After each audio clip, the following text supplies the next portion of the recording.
হলে এক লগে থাকছি খাইছি, হ্যাঁ, আর রাস্তার দিকে চিনোস না। মাঝে মধ্যে আমি নিজেই তো নিজে ঠিক মতো চিনতে পারি। কারণ কি? বিয়া। তোমাকে আমি কতদিন মানা করছি যে বাড়ির সামনে এইভাবে তুমি কাপড় চোপড় নাড়বা না। একটা মানুষ যদি বাইরে থেকে আসে সে কি দেখবে, সে কি ভাববে? সে ভাববে আমরা তারা স্বাগতম জানাইতেছি, একটার উপর তো ওয়েলকাম লেখা, দেখো না তুমি? এই 3 মাসে আমার বউয়ের প্যারায় আমার 30 বছর হায়াত কমে গেছে। বউরে যদি ঠিকঠাক মতন সেটিংটা দিতে পারো তাহলে প্যারার দিন শেষ।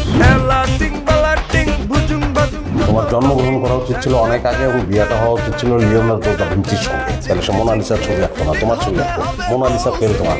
আমি নাকি মোনালিসার থেকেও সুন্দর? একটা জিনিস মনে রাখবা, মেয়ে মানুষ অতিরিক্ত সাজে আর বাদ্যযন্ত্রের মতো বাজে। সে সাজগোজ করে তোমার সামনে আসলো, যত কুৎসিতই লাগুক তুমি বলবা যে অপূর্ব লাগতেছে। ভাই আপনি তো আসলে মানুষ না। মানুষ?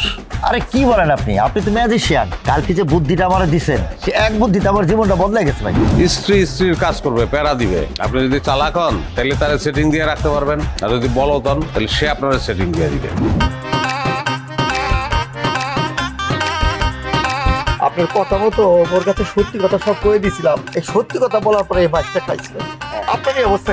মিথ্যা কথা কইছিলাম বললো কে? ওর কাছে সত্যি কথা মিথ্যা কথা কোনোটাই কথা যাবে না। তাহলে আমরা কি করবো? জীবন থেকে বউবাদ। এত খরচের বাজারে মানুষ একা সংসার চালায় কিভাবে?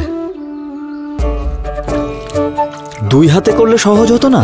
তেমনি দুজনেই যদি রোজগার করি তাহলে সংসার চালানোও সহজ হয়ে যেত না?